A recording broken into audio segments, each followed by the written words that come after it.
Avaler une gousse d'ail, même coupée en deux, sans la mâcher ni la mastiquer, c'est un projet qui n'est pas sans risque. Si tu as des dents, c'est dommage de ne pas profiter de ce cadeau. Alors, il n'y a pas de questions bêtes. Bien souvent, ce sont les réponses qui le sont. Mais avaler une gousse d'ail, pourquoi? Tu veux avaler ça? Il n'est pas épluché, mais c'est plus gros qu'un Doliprane. Regarde. Ne surestime pas ton pharynx, même si tu penses avoir une gorge de compétition. Ce qu'il peut se passer, la gousse d'ail, au lieu de se glisser dans ton oesophage, puis dans ton estomac, elle peut se retrouver coincée dans ton pharynx, donc dans ta gorge, ou se coincer dans ton larynx, ou se retrouver bloquée dans ta trachée ou dans tes bronches. Pas les deux bronches, n'exagérons pas, mais c'est possible sur l'une des deux. Dans cette situation, la gousse d'ail risque de bloquer tes voies respiratoires, empêcher l'air extérieur de rejoindre tes poumons, tu ne peux plus respirer, donc tu t'étouffes. Pour ta santé, il n'est pas terrible ce projet.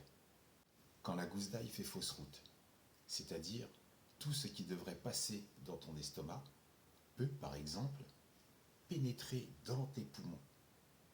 Et donc là, la gousse d'ail va endommager les tissus qui s'y trouvent, les tissus de tes poumons. Et les dégâts peuvent être très importants. Ensuite, une simple aspiration peut augmenter le risque de pneumonie, c'est-à-dire une infection des poumons qui provoque une accumulation de liquide, mais toujours dans tes poumons. Bon, j'exagère un peu. Je t'ai dressé le scénario le plus extrême, mais qui n'est pas impossible, car c'est déjà arrivé.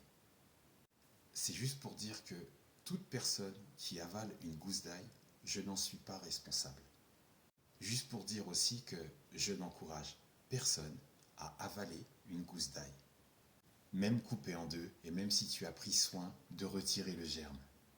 Ça peut être très embêtant si la gousse d'ail fait fausse route et que tu es tout seul ce jour-là. Personne pour te poser 5 claques entre les omoplates, personne pour te faire une pression abdominale pour éjecter la gousse d'ail, même pour une personne seule, en cas d'asphyxie. Faire le 15 ou le 112, même si elle ne peut plus parler, compliqué. Dans les commentaires, il y a une minorité de champions qui se vantent de gober, d'avaler 5 à 6 gousses d'ail par jour et que pour eux, tout va bien. Eh bien, tant mieux pour eux.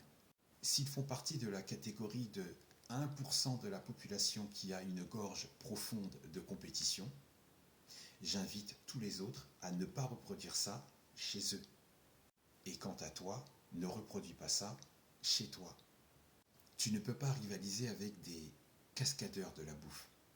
Ils le font par plaisir et ils ne sont pas payés. C'est juste un kiff. Mais ensuite ce grand besoin de venir te le prouver. Mets dans les commentaires. Ça ne s'explique pas, c'est une passion, donc on respecte. En y repensant, je vais partager une idée que j'ai eue, toute récente. La star, ce n'est pas le vaporisateur, mais plutôt l'ail qui se trouve dedans. J'y ai mis 50 centilitres d'eau, 2 gousses d'ail, il y a 2 semaines. Je vais te montrer pourquoi je l'utilise. Voici ce qui devait ressembler à un bel écosystème. Il était cramé, grillé, couleur bois, on aurait dit du merisier. C'était d'un marron cramé hyper prononcé. Et là tu te dis, c'est quoi le rapport? J'ai enlevé la cloche pour que tu vois bien l'état actuel des plantes, mais il y a 2 semaines, c'était cramé. Tous les 2 jours, durant ces 2 semaines, j'ai pulvérisé de cette solution. J'ai testé en utilisant les minéraux de l'ail plus l'eau dans l'idée de faire repartir l'ensemble des plantes. Est-ce que tu vois la force de l'ail pour guérir les plantes? Il y a 2 jours, j'y ai rajouté un morceau de pelure de banane pour accélérer le processus, pour mieux nourrir les racines et surtout pour raviver les couleurs. On en revient encore à la même question, quel est le rapport?